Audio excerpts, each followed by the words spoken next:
Declarative language is often misunderstood. However, if done correctly, it can significantly support the anxiety and the stress response within your PDA child, your demand avoidant child, leading to a calmer, more connected home and a more sustainable relationship based on collaboration opposed to negotiation, based on respect, and based on safety for your PDA child. Welcome to the Attuned Spectrum podcast. I'm Chantal Hewitt, an ADHD mum, experienced educator, and autism support coach who understands your path because I also walk it daily. This is your space for real conversations that empower your autistic child, yourself, and your family to thrive. Here, we respect neurodiversity, cheer on advocacy, and leave judgment at the door. Join me inside this week's episode.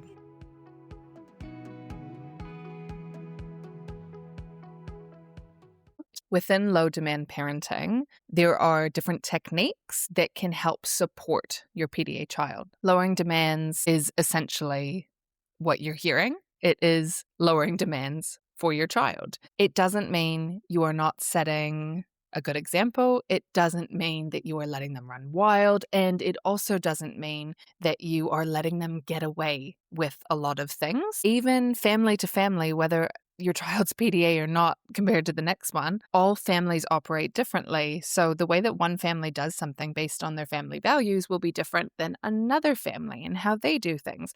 Doesn't mean that one is right or wrong, but it is okay to have different family values and to acknowledge those values in your parenting and then model those values for your child. The biggest thing is you. You as a parent have to shift how you approach your parenting. Until that happens, you will probably not get as far as you were hoping to. My waitlist for raising PDA children is now officially open. I welcome you to head on over to chantalhewitt.com/waitlist. If you feel like you need a little bit of extra support right now, it could be just with one thing, it could be a bunch of things. I invite you to come into our group coaching program. We meet once a month, but then we stay in contact throughout all the days in the months. You can participate as much as possible. You can pull back. It is a month-to-month commitment, and I have created this space because I know that parents are struggling, and I know that there is relief from the burnout and from the eggshell walking that you are spending your days doing. If you are struggling right now, head on over. I will put the link in the show notes below. Okay. I discussed low demand strategies in my myths of PDA parenting and within what it actually means or what other people think it means to be low demand.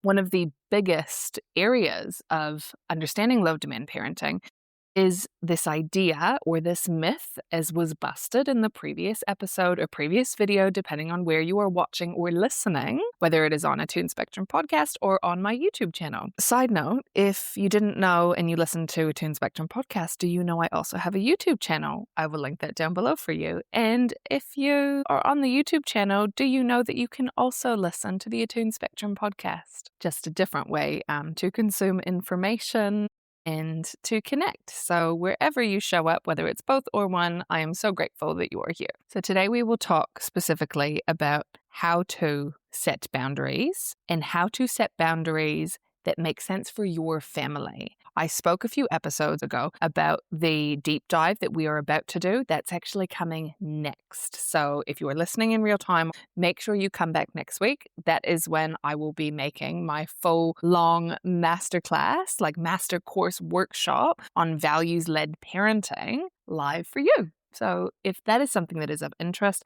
we will be diving super deep into boundary setting there.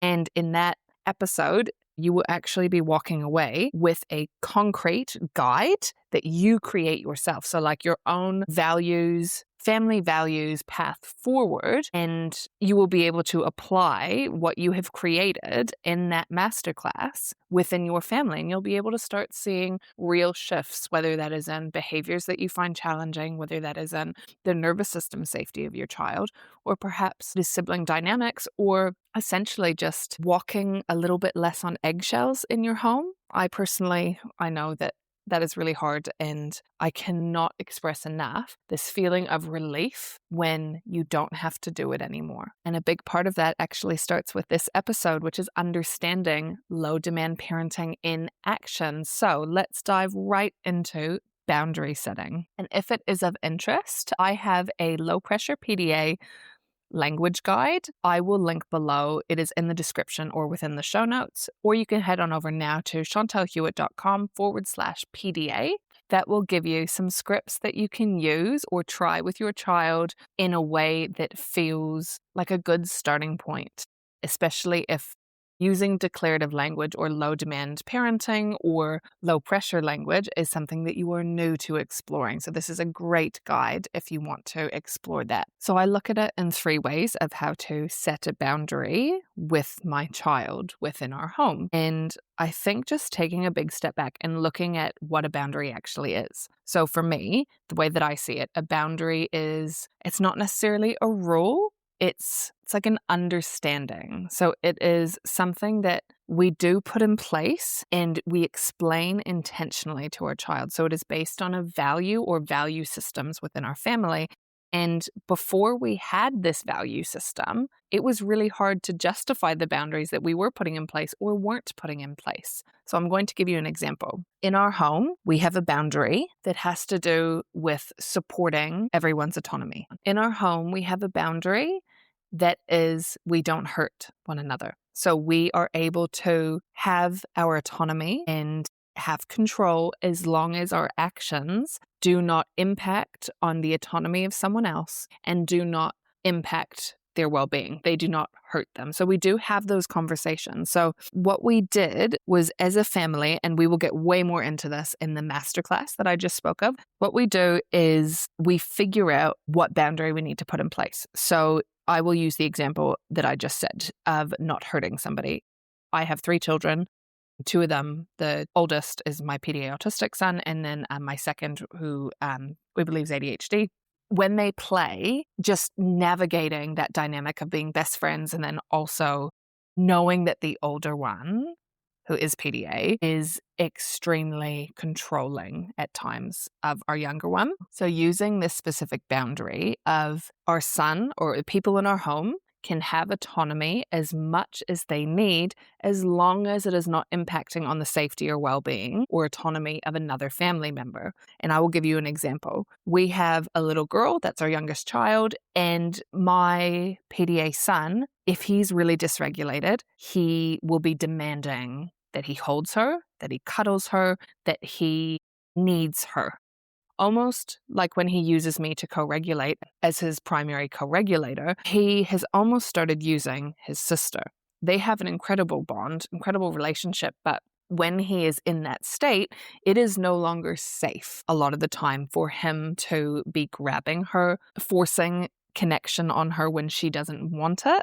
So we are really clear if that happens. Of course, if she is happy to accept a cuddle, that is different, but we do have the conversation around that boundary. So we do put this boundary in place. So that is step 1. Step 1 is deciding what the boundary is and then what value it connects back to. So to sum up, the boundary that I'm using as an example is that my children and myself and my husband within our home, we respect one another's autonomy. So we get to express our autonomy as long as it is not affecting the well-being or if it starts affecting the safety of another member in the home. When I'm saying that, that could actually be interpreted as quite broad. Obviously, I'm just sharing this one value right now. I will go into so much more detail in the following episode. So there is more at play than just this one. So it doesn't mean that he can stay up till midnight or 2 a.m. if he wants to protect his autonomy, because we also have another value about what that healthy, keeping ourselves healthy looks like, and sleep is actually really important for our family to recharge that battery. So all these things, they can never be taken in isolation. So just keep that in mind. Even if you're just watching somebody else and a boundary that they put in place, you're only seeing that one part. So it's so important to remember that as well, just as the parent who's putting these boundaries in place is that somebody might just see one thing and have an opinion of it, of what you do, but you know, and you need to be confident in knowing that these boundaries don't operate in isolation of one another, and they don't operate in isolation of other family values that you have, which are really personal to your family. And if they make sense to you, then that is what's important. The boundary is we do not harm the other person in order to gain our autonomy. So that kind of will fall into a bunch of things, but for me, a lot of it is the verbal words that we use. If that becomes harmful and if somebody is not happy, obviously, then that is big. That affects the well-being of another family member. And that is one that we come back to often. So if you were listening to last week, I was talking about television and how that is a boundary that we don't have anymore because we understand that the regulation for our child is supported if he has the autonomy to watch something leading up to the transition to dinner time. And that is so important because it actually allows him to be regulated when he comes to the table to eat or is eating, and he actually gets food in his body. And sometimes that is a big struggle with autistic children or PDA children in general because they resist the demand even if they know that they're hungry, or perhaps they don't actually know when they're really, really hungry or leading up to being hungry, and then there is a big meltdown because they're not actually recognizing that in time and then becoming so hungry that then they even are just resisting eating. And eating itself and knowing that you have to eat when you're doing something else can be quite a big demand, an internal demand as well. So if we look at the TV example that I gave last time of the TV being regulating for my son and allowing him to transition safely most of the time to dinner so he can be fed. That actually has a couple values of ours at play. But if I look at that before where I would say, no, I'm going to take the TV away, what I'm actually doing is I'm taking away the regulation tool, and then that becomes a behavioral response that I'm kind of trying to get this motivation or this consequence and control over the situation, and it always backfires. It always backfires because it doesn't work for their nervous system. So if we look at that example of the TV, I would ask myself when I'm creating this boundary or putting a boundary in place, does it support our family value? When I really think of it, cannot think of how putting on a TV leading up to dinner time harms anyone's well-being, like just them sitting and watching TV. If anything, it is the complete opposite.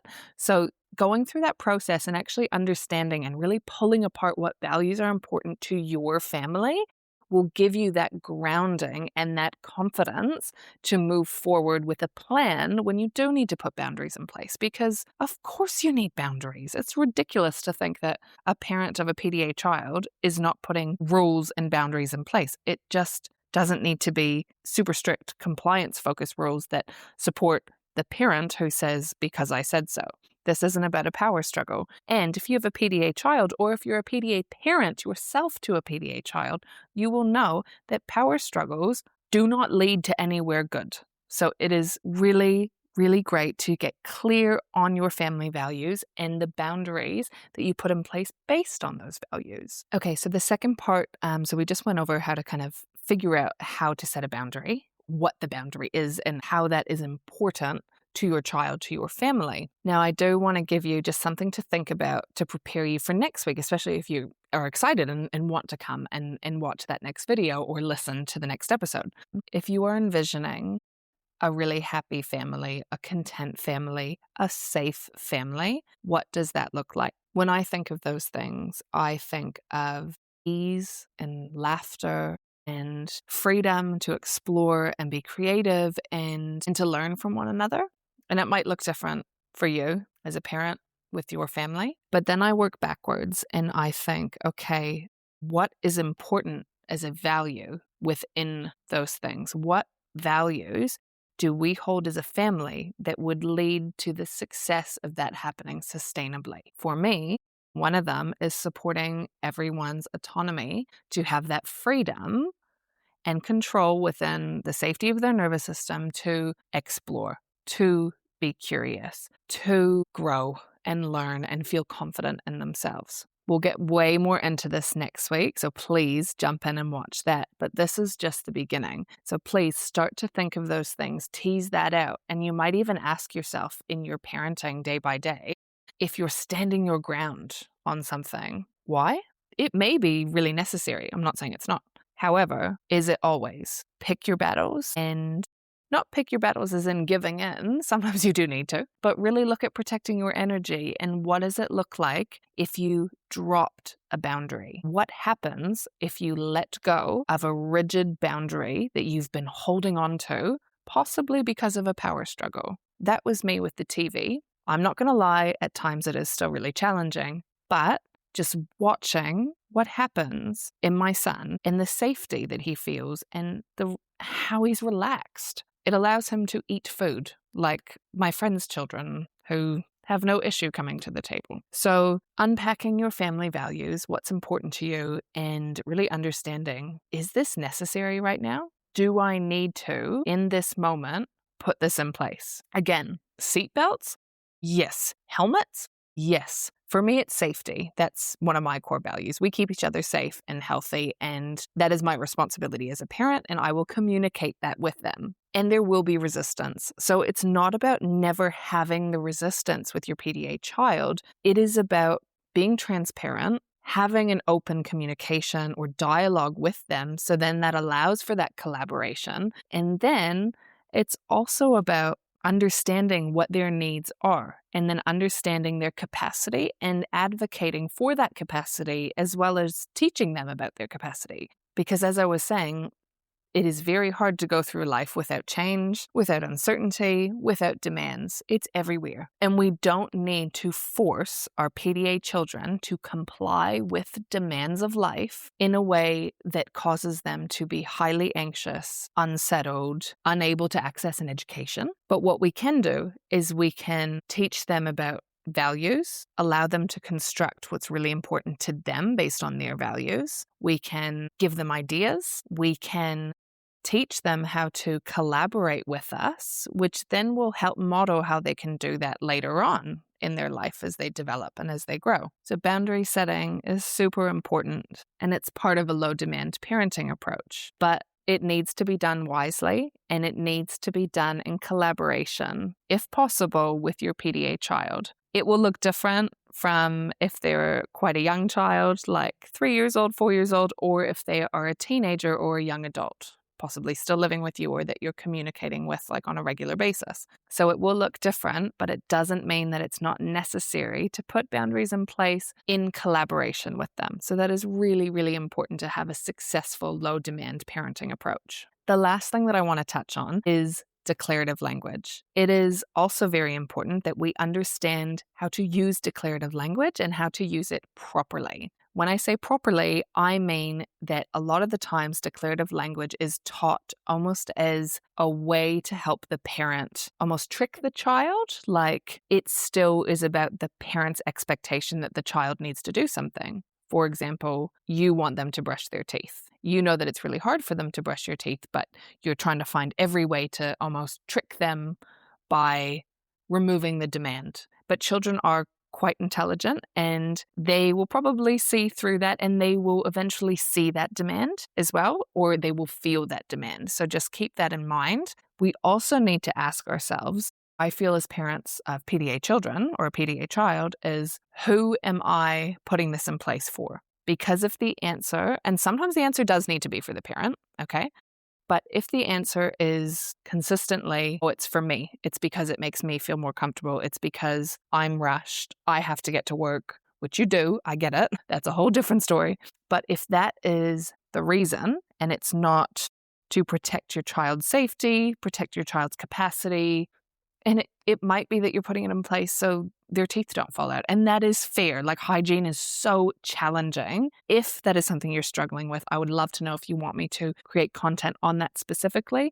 Comment a yes below so I know that that is something that you would like me to go into with some specific strategies or a guide even to support you there. So declarative language is declaring something. So I'm saying my journal is on the table, or your dinner is on the table, or the dinner is on the table. So it does take some practice, and sometimes that sentence might be a demand, or it's just a way of kind of brainstorming of how can I reduce pressure. So that's what low demand, this is what declarative language means in a low demand parenting approach, is how can I declare things that my child will hopefully not perceive as a threat to their nervous system. So it's not about disguising demands. So that's where it gets a bit tricky and it gets a bit muddled there of who is it for. It is about how can I lower their anxiety response? How can I make sure that they feel safe? Because there are demands of life and we will have to support our children through those. But there are alternative ways through language to be more collaborative, more positive, and supportive of them as they do navigate their day with reduced anxiety and with confidence and competence within themselves that they can do things despite how their nervous system does respond. So if we are modeling declarative language to them in a way that actually is coming from, a place of we want you to feel safe and collaborating with them and teaching them to recognize these things, depending on, their age and their capacity or abilities, then that is a way forward sustainably for your child and for your whole family. To sum up, low demand parenting, declarative language, boundary setting, it is all a practice. It can't be something that you force. It does have to be something that you fully take on board, and it will take time. But I'm telling you, hand over heart, this parenting approach is the way to lift your child or your family from a state of burnout, walking on eggshells, high anxiety, to relief. It might take one family a little bit longer than another one. Sometimes you take 20 steps back and 3 steps forward, and other days you have no idea what you're doing.